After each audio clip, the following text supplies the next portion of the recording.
नीट मुळे बऱ्याच विद्यार्थी जे आहेत हे मेंटली एक्झॉस्ट झालेले आहेत. 12वी झाल्यानंतर आणि नीट परीक्षा झाल्यानंतर पालकांना आणि विद्यार्थ्यांना इतके सारे ऑफर्स येत असतात की पालक आणि विद्यार्थी गोंधळून जातात की जेन्युइन काय आहे आणि फेक काय आहे.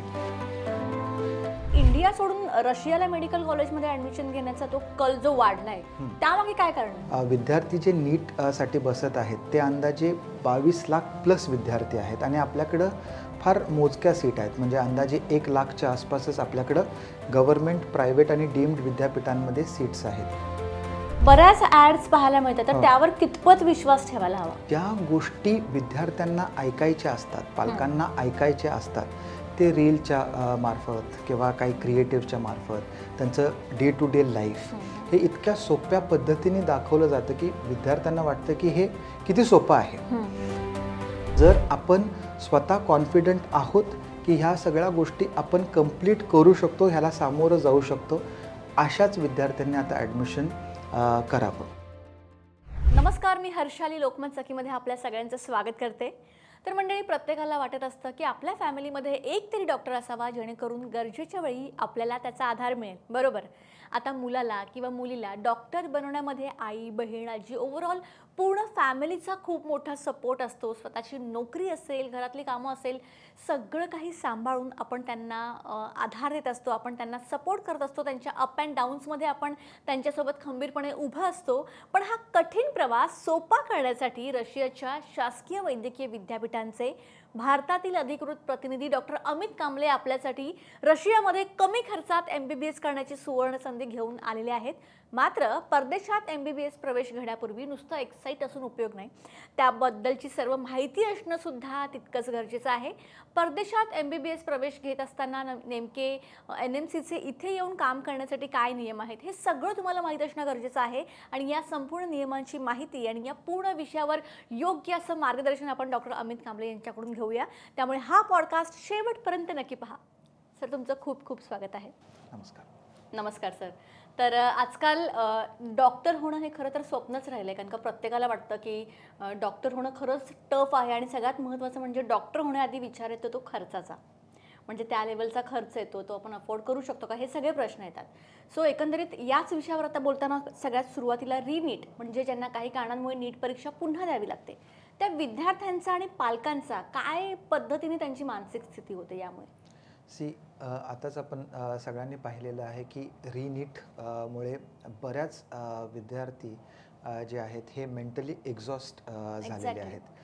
एन्झायटी आणि स्ट्रेस तर आहे, बट थोडीशी सिस्टीमवर जी नाराजगी होती किंवा एक अपयश जे त्यांनी पाहिलं, त्याच्यामुळे कुठं ना कुठं तर कुठून रिस्टार्ट करायचं आहे आणि हे रिस्टार्ट कधी करायचं, कितपर्यंत करायचं, हा त्यांच्यासमोर एक प्रश्न आहे. आणि अकॅडमिक मोटिवेशन जे आहे ते कुठं तर विद्यार्थ्यांचं हरपलेलं आहे. शिवाय आताचा जो कट ऑफ आहे तो देखील बराचसा शिफ्ट झालेला आहे, म्हणून विद्यार्थी सेल्फ डाऊटमध्ये गेलेले आहेत. पालकांचं काय झालेलं आहे की ते एका इमोशनल ट्रॉमामध्ये आहेत, एका इमोशनल स्ट्रेसमध्ये नक्कीच आहेत. स्वतःला सावरायचं का विद्यार्थ्यांकडे लक्ष द्यायचं, ह्या असा एक पेच त्यांच्यासमोर निर्माण झालेला आहे. त्याचा जर ओव्हरऑल इम्पॅक्ट जर आपण पाहिला तर एक अनसर्टन्टी नक्कीच आहे त्यांच्या करिअर संदर्भात, त्यांच्या फ्युचर संदर्भात. शिवाय सर्व जे ॲडमिशनची प्रक्रिया आहे, म्हणजे ॲडमिशन राऊंड्स ज्याला आपण म्हणतो, काउन्सिलिंग राऊंड्स, ते डिले झालेले आहेत. रजिस्ट्रेशन्स डिले झालेले आहेत, अलॉटमेंट ऑफ सीट्स डिले झालेले आहेत रीनीटमुळे. म्हणून काय झालेलं आहे की डिसिजनवर येण्यासाठी खूप कमी वेळ त्यांना मिळत आहे. त्याच्यानंतर गॅप घ्यायचा का नाही घ्यायचा हा एक प्रश्न आहे की पुढच्या वर्षी आणि कोणत्या गोष्टीला सामोरं जावं लागेल, ही एक दुविधा प्रत्येकाच्या मनात आहे. त्याच्यानंतर परदेशात जायचं का नाही जायचं, हा देखील एक महत्त्वाचा प्रश्न नक्कीच आहे. कारण परदेशात जायचं म्हणलं तर आता जे नवीन नियम व अटी आहेत ते देखील बरेचसे कडक करण्यात आलेले आहेत. आणि राहिला प्रश्न खर्चाचा, खर्च देखील खूप वाढलेला आहे. म्हणून एक प्रेडिक्ट करू शकणार नाही की फिनॅन्शियल प्लॅनिंग कशी राहील, कारण सर्वच गोष्टी खूप महाग झालेल्या आहेत. बरोबर. आणि मग आता आपल्या इंडियामध्ये सुद्धा इतके मोठे मोठे कॉलेजेस आहेत, नाही आहे तसं नाही. पण तरी पण विद्यार्थी इंडिया सोडून रशियाला मेडिकल कॉलेजमध्ये ॲडमिशन घेण्याचा तो कल जो वाढलाय, त्यामागे काय कारण आहे? आपल्याकडं झालेलं असं आहे की डिमांड जी आहे ती जास्त आहे आणि सप्लाय तितकासा नाही आहे. अच्छा. म्हणून काय होतं की आपल्याकडं विद्यार्थी जे नीट साठी बसत आहेत ते अंदाजे 22 लाख प्लस विद्यार्थी आहेत आणि आपल्याकडं फार मोजक्या सीट आहेत. म्हणजे अंदाजे 1 लाखच्या आसपासच आपल्याकडं गव्हर्नमेंट, प्रायव्हेट आणि डीम्ड विद्यापीठांमध्ये सीट्स आहेत. म्हणून ज्या लोकांना डॉक्टर व्हायचं आहे त्यांच्यासाठी तितक्याशा पुरेशा सीट्स भारतामध्ये नसल्या कारणाने मग हे विद्यार्थी काय करत असतात की त्यांना एक दुसरा पर्याय, एक दुसरी संधी म्हणून परदेशात जाऊन ते त्यांचं स्वप्न पूर्ण करायचा प्रयत्न करत असतात. ओके. पण असं असलं तरी आता रशियामध्ये सपोज त्यांना MBBS करायचं आहे, तर त्यासाठी ते पुन्हा काही वेगळ्या पद्धतीच्या परीक्षा वगैरे काही म्हणजे पात्रता काय असते, त्यासाठी वेगळी परीक्षा असते की कसं? जे विद्यार्थी परदेशात जातात त्यांना 12वी सायन्समधून त्यांना 50% मार्क असणं गरजेचं आहे ओपन कॅटेगरीच्या विद्यार्थ्यांसाठी. रिझर्व्ड कॅटेगरीच्या विद्यार्थ्यांसाठी 40% मार्क असणं गरजेचं आहे. शिवाय त्यांचं कास्ट सर्टिफिकेट आणि व्हॅलिडिटी असणं गरजेचं आहे. हे विद्यार्थी नीट क्वालिफाईड असणं गरजेचं आहे. 2026ची जी बॅच आहे त्यांना ओपन कॅटेगरीच्या विद्यार्थ्यांना 213 मार्क असणं आवश्यक आहे आणि रिझर्व्ड कॅटेगरीच्या विद्यार्थ्यांना 177 मार्क्स असणं गरजेचं आहे. शिवाय नीटचा जो निकाल आहे हा 3 वर्ष परदेशी शिक्षणासाठी ग्राह्य पकडला जातो. म्हणजे जे विद्यार्थी 2025 आणि 2024मध्ये क्वालिफाय झालेले आहेत असेही विद्यार्थी अप्लाय करू शकतात. म्हणजे 2025 मध्ये जर ओपन कॅटेगरीच्या विद्यार्थ्यांना 144 मार्क असतील, रिझर्व्ड कॅटेगरीच्या विद्यार्थ्यांना 113 मार्क असतील, तसंच 2024च्या बॅचमधले जे स्टुडंट्स आहेत ज्यांना ओपन कॅटेगरीमध्ये 164 मार्क्स असतील आणि रिझर्व्ड कॅटेगरीच्या कॅन्डिडेट्सला 129 मार्क्स असतील, अशी विद्यार्थी देखील पात्र ठरतात ॲडमिशन घेण्याकरिता. मात्र जे विद्यार्थी नीट उत्तीर्णच झालेले नाही आहेत त्यांनी परदेशात जाणं टाळलं पाहिजे. कारण बऱ्याच वेळेस काय होतं की एजंट्स असू देत किंवा कन्सल्टंट्स असू देत अशा विद्यार्थ्यांना देखील सांगत असतात की जर तुम्हाला भारतात यायचं असेल तर मात्र परीक्षा द्यावी लागते आणि जर तुम्हाला बाहेर कुठं प्रॅक्टिस करायची असेल तर तुम्ही फेल जरी झाला तरी तुम्ही जाऊ शकता. तर अशा गोष्टींना तुम्ही बळी नाही पडलं पाहिजे आणि नीट उत्तीर्ण झाला असाल तरच ॲप्लिकेशन करणं गरजेचं आहे. ओके. आणि मग काही कारणांमुळे सपोज जर ॲडमिशनला डिले होत असेल, हवा तसं मिळत नसेल, तर मग अशा वेळेला आपण रशियाच्या मेडिकल कॉलेजमध्ये ट्राय करू शकतो. रशियाचं जे अकॅडमिक कॅलेंडर जे आहे ते जवळपास भारतासारखंच आहे. फक्त ह्यावर्षी कसं झालेलं आहे की रीनीट झाल्यामुळे ॲडमिशन काउन्सिलिंग राऊंड्स जे जून जुलैमध्ये व्हायचे होते ते शिफ्ट झालेले आहेत ऑगस्टमध्ये. रशियाचे जे मेडिकल कॉलेजेस आहेत ते सर्व चालू होतात सप्टेंबर मिडपासून ऑक्टोबरच्या बिगिनिंगपर्यंत त्यांचं अकॅडमिक सेशन ते चालू करत असतात. आज जर विद्यार्थ्यांनी ॲप्लिकेशन केलं तर कदाचित विद्यार्थ्यांना प्रीमियम मेडिकल कॉलेजेस जे रशियाच्या मेट्रोपॉलिटन महानगरांमध्ये आहेत जसं की मॉस्को, कझान, सेंट पीटर्सबर्ग, वॉल्गोग्राड ह्या ठिकाणी नक्कीच मिळू शकेल. मात्र सर्व काउन्सिलिंग राऊंड्स जे आहेत हे यावर्षी आपले सप्टेंबरपर्यंत चालणार आहेत, ऑक्टोबरपर्यंत चालणार आहेत. मात्र तोपर्यंत ह्या युनिव्हर्सिटीजमध्ये जागा मिळणं अवघड होणार आहे कारण तिथं देखील लिमिटेड सीट्स आहेत. आणि त्याच्यानंतर जे स्मॉल टाउन्स आहेत, जे खेड्यापाड्यातले जे मेडिकल कॉलेजेस जे रशियामध्ये आहेत तिथं मात्र तसेही ते ओव्हर ॲडमिशन्स घेत असतात आणि तसे कॉलेजेस नंतर विद्यार्थ्यांना मिळू शकतील. ओके. आता मग ज्या विद्यार्थ्यांना रशियाच्या विद्यापीठात प्रवेश घ्यायचा आहे तिथे गेल्यानंतर त्यांची कशी प्रोसेस असते? पुन्हा ते विद्यापीठात प्रवेश घेण्यासाठी काही वेगळी परीक्षा वगैरे काही असते का? आता रीनीट झाल्यामुळे बरेचसे तसेही मेडिकल कॉलेजेस जे रशियात आहेत ते त्यांचे फॉर्मल परीक्षा घेत असतात, एंट्रन्सेस घेत असतात. काही विद्यापीठं ॲप्टिट्यूड टेस्ट देखील कंडक्ट करत असतात. मात्र प्रीमियम जे मेडिकल कॉलेजेस आहेत हे त्यांची फिजिक्स, केमिस्ट्री, बायोलॉजीची एंट्रन्स परीक्षा घेतात, इंग्रजीची एंट्रन्स परीक्षा घेतात आणि जे विद्यार्थी उत्तीर्ण होतात त्यांनाच ते प्रवेश देतात. काही प्रीमियम मेडिकल कॉलेजेस जे आहेत ते काय करतात, ह्या एंट्रन्समध्ये जे उत्तीर्ण झालेले विद्यार्थी आहेत त्याच्यातले टॉपरच सिलेक्ट करतात. काही विद्यार्थी जे उत्तीर्ण होऊन ज्यांना त्या कॉलेजेसमध्ये जायचं आहे त्यांना विद्यापीठ कधी-कधी डिमांड करतं की एक सेमिस्टरची फी देखील तुम्हाला भरावी लागते आणि मगच त्यांचे जे पुढचे प्रोसिजर्स आहेत ते विद्यापीठ कंडक्ट करतं. म्हणजे जसे काही विजा पेपर्स असतील, इतर डॉक्युमेंट्स जे आहेत ते ह्या प्रक्रियेनंतर ते करत आहेत. ओके, आता हे सगळं तर ठीक आहे. म्हणजे तसं बघायला गेलं तर रशियामध्ये जाऊन ॲडमिशन घेऊन तिथे करणं कन्व्हिनियंट आहे. पण बरेच वेळा प्रॉब्लेम काय होतो, की आपल्या मुलाला जेव्हा इंडियाच्या बाहेर पाठवायचं असतं तेव्हा त्या पालकांची मनस्थिती एक वेगळ्या प्रकारची असते. थोडीफार भीती असते, की तिथे जाऊन काय होईल, कसं होईल. करेक्ट. तर यावर तुमचं काय मत आहे? त्यांनी कशा पद्धतीने याला घ्यायला पाहिजे? सी झालेलं असं आहे की 12वी झाल्यानंतर आणि नीट परीक्षा झाल्यानंतर पालकांना आणि विद्यार्थ्यांना इतके सारे ऑफर्स येत असतात की पालक आणि विद्यार्थी गोंधळून जातात की जेन्युइन काय आहे आणि फेक काय आहे. शिवाय बाजारात इतके सारे एजंट्स आहेत, इतके सारे कन्सल्टंट्स आहेत, तर ते आयडेंटिफाय करणं खूप अवघड होतं की ऑथेंटिक कोण आहे आणि फेक कोण आहे.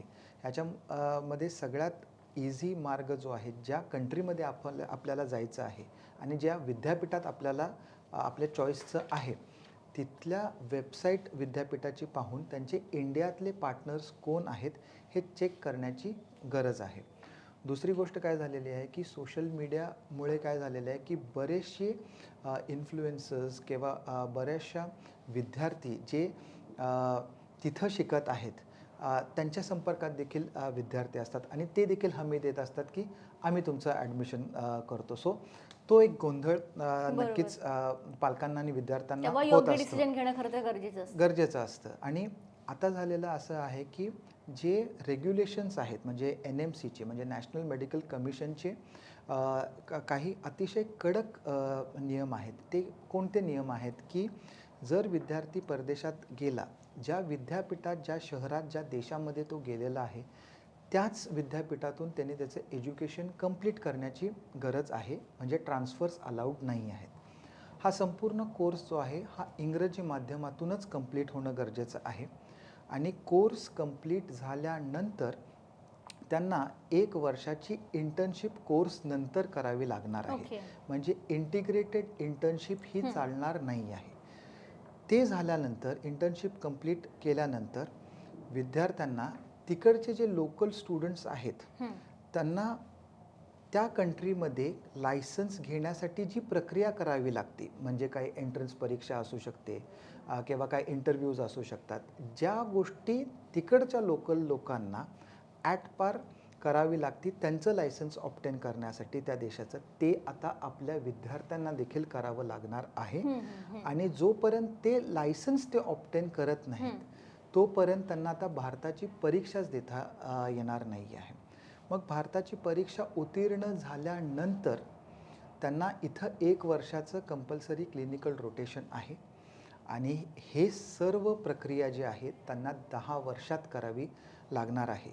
मग पालकांच्या मनात आणि विद्यार्थ्यांच्या मनात हा नक्कीच डाऊट येतो की जर विद्यापीठ काही नॉर्म्स व्हायोलेट केलं तर आम्ही कोणाला विचारणार किंवा विद्यापीठ आम्हाला मदत करेल का आणि जबाबदारी विद्यापीठ घेईल का. कारण आता विद्यार्थी फक्त शिकणार नाही तर त्याला तिकडचा लायसन्स पण घ्यायचा आहे. म्हणजे स्टडी विजा हा त्यांचा वर्क विजामध्ये देखील कन्वर्ट करावा लागणार आहे. त्यावेळेस रशियन हॉस्पिटल्स किंवा क्लिनिक्स त्यांना स्पॉन्सरशिप लेटर देतील का ते कन्वर्ट करण्यासाठी.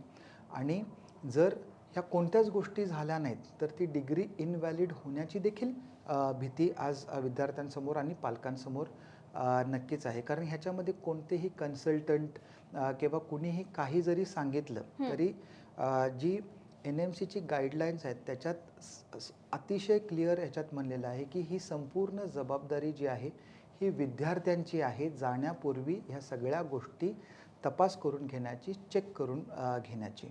म्हणून फार महत्त्वाचं आहे की जाण्या अगोदर संपूर्ण गोष्टीचा पूर्ण अभ्यास करणं गरजेचं आहे. आणि जर आपल्याला म्हणजे जर आपण स्वतः कॉन्फिडंट आहोत की ह्या सगळ्या गोष्टी आपण कंप्लीट करू शकतो, ह्याला सामोरं जाऊ शकतो अशाच विद्यार्थ्यांनी आता ॲडमिशन करावं. अन्यथा जे काही ऑल्टरनेट कोर्सेस आपल्याला इंडियामध्ये अवेलेबल आहेत तिकडं वळलं तरी काय हरकत नाही. ओके. आणि मग जे विद्यार्थी तिथून MBBS परदेशातून MBBS करून येतात आणि त्यांना इथे डॉक्टर म्हणून काम जेव्हा ते करतात तेव्हा NMCचे कोणते असे नियम आहेत की त्यांनी पाळायला हवेत किंवा असे कोणते नियम आहेत? जसं मी सांगितलं की आता NMC आणि ज्या गाईडलाईन्स दिलेल्या आहेत ते त्यांच्या वेबसाईटवर आहेत की जो ड्युरेशन ऑफ कोर्स आहे हा कोर्स 54 मंथ्सचा असणं गरजेचं आहे. आणि ज्या कंट्रीमध्ये, ज्या सिटीमध्ये, ज्या विद्यापीठामध्ये तुम्ही करता त्याच विद्यापीठातून तुम्ही ग्रॅज्युएशन देखील कंप्लीट करणं गरजेचं आहे. ग्रॅज्युएशन नंतर तुम्हाला 12 महिन्याची इंटर्नशिप करायची आहे. इंटर्नशिप केल्यानंतर तुम्हाला त्या देशाचं लायसन्स प्राप्त करायचं आहे. लायसन्स घेतल्यानंतर तुम्हाला भारतात येऊन भारताची परीक्षा द्यायची आहे. ती झाल्यानंतर 1 वर्षाची तुम्हाला क्लिनिकल रोटेशन करायची आहे आणि हा संपूर्ण कालावधी जो आहे हा 10 वर्षामध्ये विद्यार्थ्यांनी कंप्लीट करण्याची गरज आहे. कोर्स जो आहे हा रशियामध्ये हा संपूर्ण इंग्रजी माध्यमातूनच असणं गरजेचं आहे. सो ह्या गाईडलाईन्स ज्या आहेत ह्या नॅशनल मेडिकल कमिशनच्या वेबसाईटवर आहेत आणि त्या फार क्लिअर आहेत की हे जर नॉर्म्स विद्यापीठांनी आणि त्या कंट्रीनी फॉलो केले तरच विद्यार्थ्यांनी तिकडं जावं. ओके. आणि मग रशियामध्ये MBBS करताना लहान शहरांमधले किंवा ग्रामीण भागांमधले कॉलेजेस विद्यार्थ्यांनी टाळावीत का? हा एक मोठा प्रश्न आहे हो, त्यामध्ये. काय होत असतं की रशिया हा जगातला सगळ्यात मोठा देश आहे पण त्यांचे पॉप्युलेशन खूप कमी आहे आणि मेजॉरिटी जे पॉप्युलेशन आहे ते शहरांमध्ये असतं.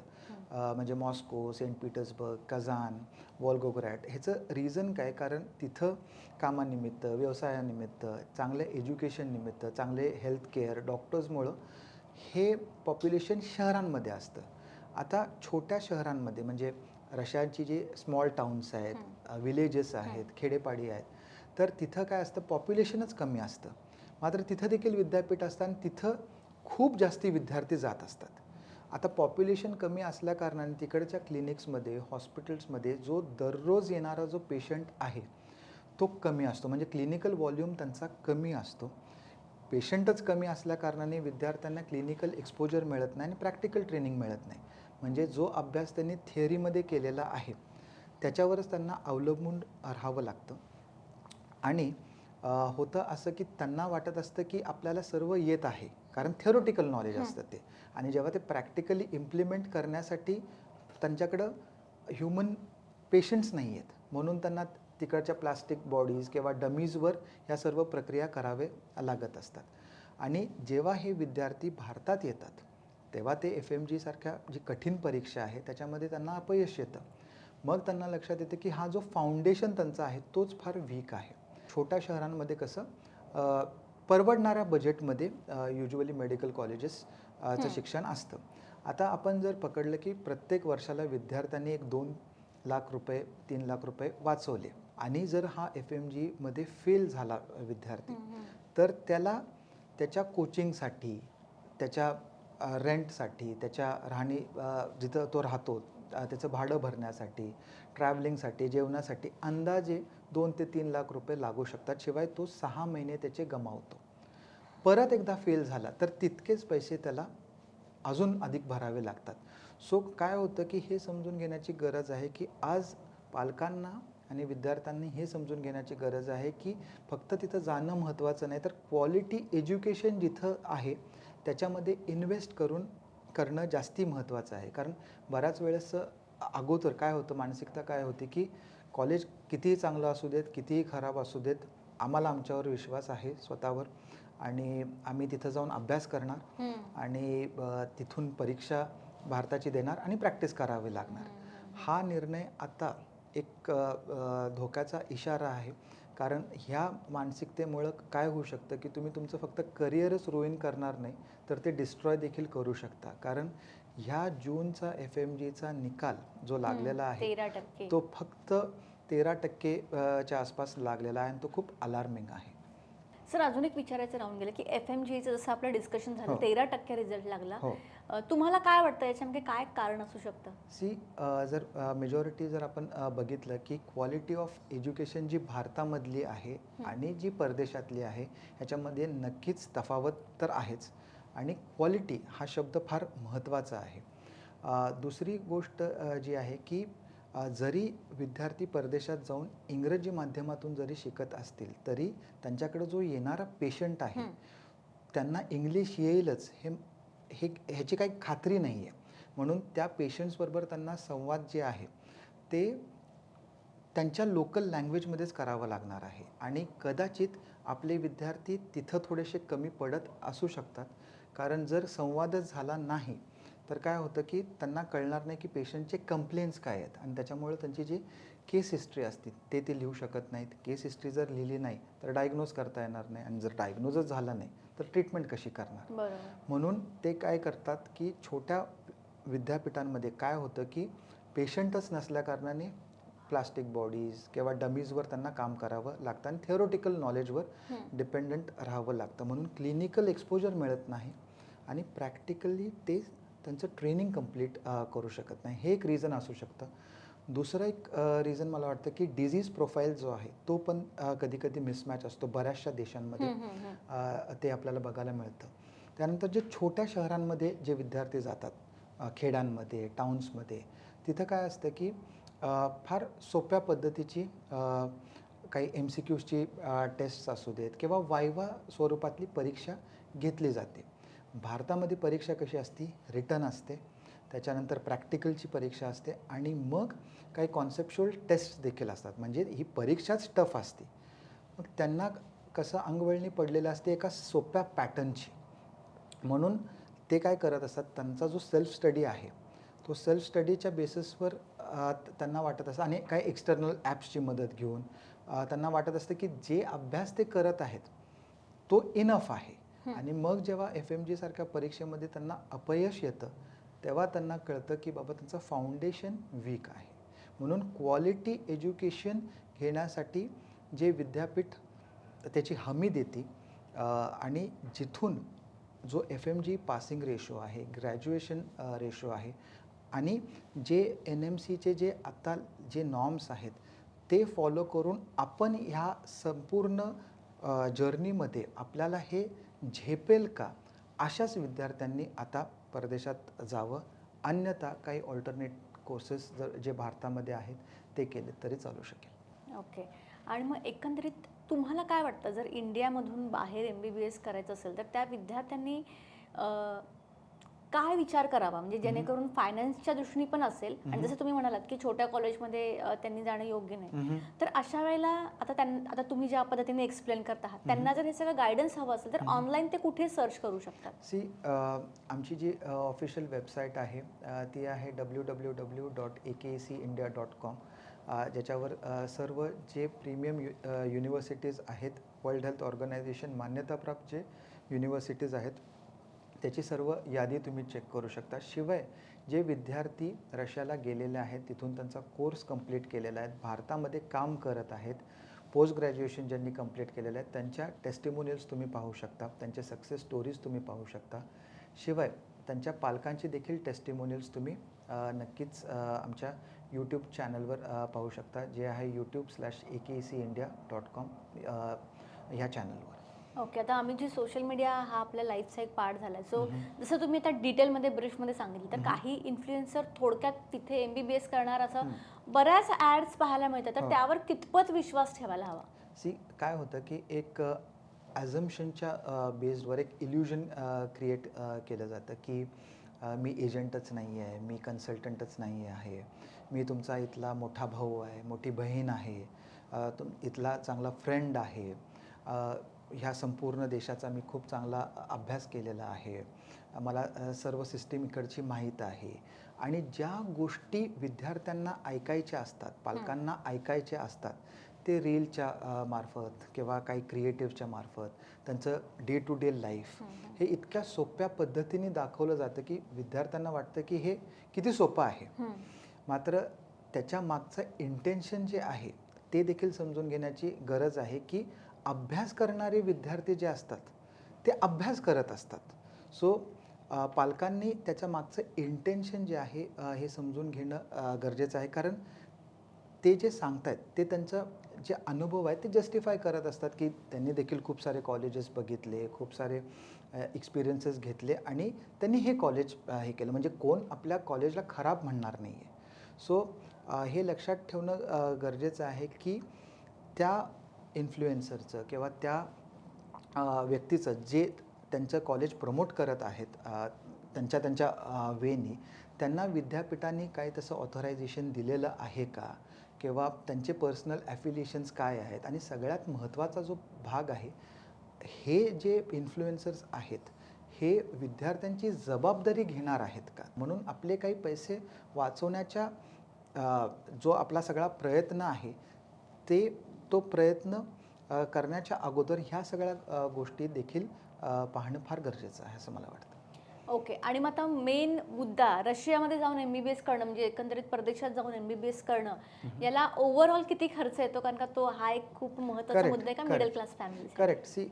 जसं मी सांगितलं, की रशियामध्ये एका अकॅडमिक मध्ये 2 सेमिस्टर्स असतात आणि प्रत्येक सेमिस्टरला जे प्रीमियम युनिव्हर्सिटीज आहेत त्याच्यामध्ये अंदाजे 2 लाख ते 3 लाख रुपये प्रत्येक सेमिस्टरचा खर्च आहे, ज्याच्यामध्ये विद्यापीठाची कॉलेजची फी असते, हॉस्टेलची फी असते, मेडिकल इन्शुरन्स, त्यांचा विजा एक्सटेन्शन चा खर्च आणि त्यांचे जे मेडिकल चेकअप आहे ह्याचा खर्च त्याच्यामध्ये इन्क्लुडेड असतो.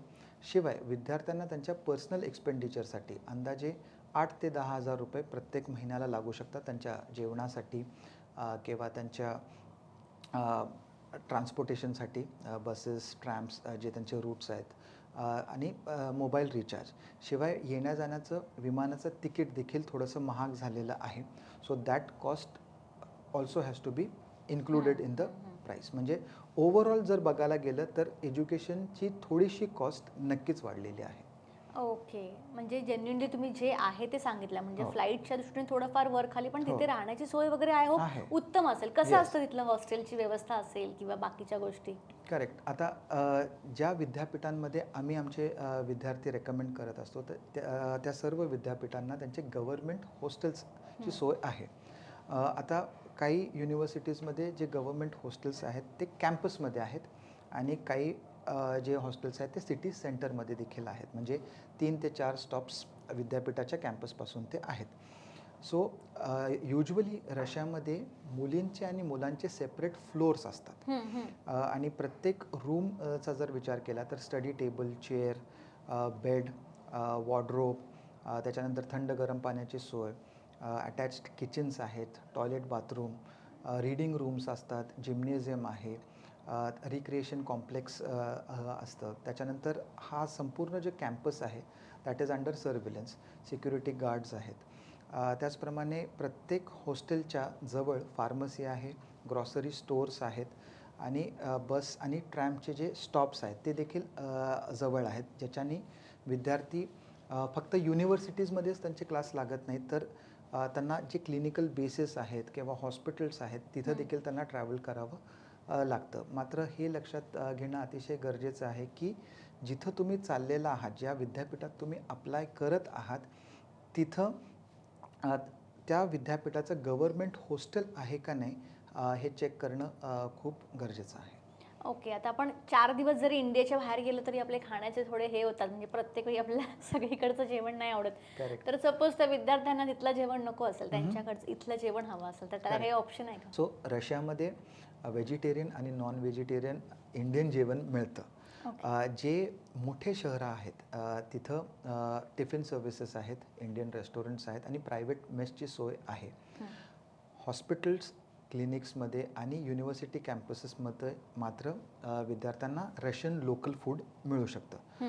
छोट्या टाऊनमध्ये काय होतं की तिथं देखील प्रायव्हेट मेस असते, बट ते काय करतात की 10 महिन्याचे पैसे ते एकत्र भरून घेतात. मग तुम्हाला ते जेवण आवडू देत न आवडू देत. पण मोठ्या शहरांमध्ये तसं होत नाही. जर तुम्हाला ते आवडलं तरच तुम्ही त्याचे पैसे भरत असता. आणि इंडियन मसाले देखील आज रशियामध्ये फार इझिली अवेलेबल आहेत. हो. आणि मग रशियामध्ये शिकायला जाण्यासाठी त्यांच्यासोबत कोण ट्रॅव्हल करण्यासाठी अलाउड आहे का? ऑफकोर्स म्हणजे कोणतेही आमचे स्टुडंट्स एकटे रशियाला जात नाहीत, ते ग्रुप्समध्ये जात असतात हां. आणि आमचे स्टुडंट कोऑर्डिनेटर त्यांच्याबरोबर जात असतात. हं. कधीकधी मी देखील विद्यार्थ्यांबरोबर ट्रॅव्हल हो. करत असतो, सो ते हं. एकटे कुठं जात नाहीत. आता AKCच्या माध्यमातून रशियामध्ये MBBS ज्यांना करायचं आहे, जे इंटरेस्टेड आहे, त्यांची प्रोसेस कशी असेल, त्यांचा अर्ज ते कसा भरू शकतात आणि ते प्रत्यक्षात कसे तुम्हाला भेटू शकतात? आमची वेबसाईट जी आहे त्याच्यावर www.akcindia.com ह्या वेबसाईटवरून आपण अपॉइंटमेंट घेऊ शकता. तसंच आमचं जे यूट्यूब चॅनल आहे AKC इंडिया, ह्याच्यावर टेस्टिमोनियल्स आणि स्टुडंट जर्नी आपण पाहू शकता. ॲप्लिकेशन प्रोसेस जी आहे ती अतिशय सोपी आहे. जे 10वी, 11वी, 12वी आणि नीट स्कोर कार्ड, पासपोर्ट हे डॉक्युमेंट्स लागतात. हे डॉक्युमेंट्स जेव्हा विद्यापीठाला पाठवले जातात तेव्हा ह्याची स्क्रुटनी होती आणि व्हेरिफिकेशन जर पॉझिटिव्ह असलं तर विद्यापीठ त्यांची एंट्रन्स कंडक्ट करते. एंट्रन्समध्ये जर उत्तीर्ण झाले विद्यार्थी तर त्यांना तसं कळवण्यात येतं. त्यांची 1 सेमिस्टरची फी भरली जाते आणि मग त्यांचे विजाचे फॉर्मॅलिटीज आणि त्यांचं तिकीट केलं जातं. जनरली ह्या संपूर्ण प्रोसेसला 1.5 महिने ते 2 महिन्याचा कालावधी जाऊ शकतो. ओके. आता एक शेवटी ज्यांना खरंच डॉक्टर बनण्याचं स्वप्न आहे, पण त्यांना हा जो प्रवास आहे तो खूप अवघड वाटतोय, त्यांच्यासाठी तुमचा काय मेसेज असेल? डॉक्टरकीचा प्रवास कधीही सोपा नव्हता. हा कायम अवघडच होता. हा फक्त एक मार्केटिंगच्या दृष्टिकोनातून सोपा दाखवला जात होता. सो हे समजून घेण्याची गरज आहे की तुम्हाला स्वतःला मोटिवेटेड ठेवणं खूप गरजेचं आहे. तुमचं स्वतःबद्दलचं विजन काय, तुमचं स्वतःबद्दलचा पर्पज काय हे जाणून घ्यायला पाहिजे विद्यार्थ्यांनी आणि सेल्फ अकाउंटेबिलिटी असायला पाहिजे. म्हणजे कुणावर तर ब्लेम करून, कुणाबद्दल तर दोष काढून चालणार नाही. जर ते सेल्फ अकाउंटेबल असतील आणि त्यांना वाटत असतील की ह्या सगळे नियम, ह्या सगळ्या गोष्टीतून तरीही मी डॉक्टर बनू शकतो, मी करू शकतो, असेच विद्यार्थी ह्या वर्षी जातील आणि ऑफकोर्स ज्या सगळ्या गोष्टी त्यांना पुढं सामोरं जायचं आहे ते नक्कीच त्यांना त्याच्यात यशस्वीरित्या ते पूर्ण देखील करतील. अगदीच अगदीच. तर मंडळी, तुम्हाला सुद्धा डॉक्टर बनण्याचं तुमचं स्वप्न असेल तर AKCच्या माध्यमातून ते आता साकार करू शकता. तुम्हाला वेबसाईट, कॉन्टॅक्ट्स नंबर, सर्व काही डिटेल्स स्क्रीनवर दिसत आहेत. त्याद्वारे तुम्ही सरांसोबत कनेक्ट होऊ शकता आणि तुमचं स्वप्न लवकरात लवकर पूर्ण करू शकता. तुम्हाला हा प्रवास जितका डिफिकल्ट वाटतोय तितका नाही आहे, जर तुमच्याबरोबर योग्य मार्गदर्शन असेल तर. अमितजी, थँक्स अ लॉट. तुम्ही या ठिकाणी आला आणि इतकं सुंदर मार्गदर्शन केलं. Thank you very much. Thank you. Thank you.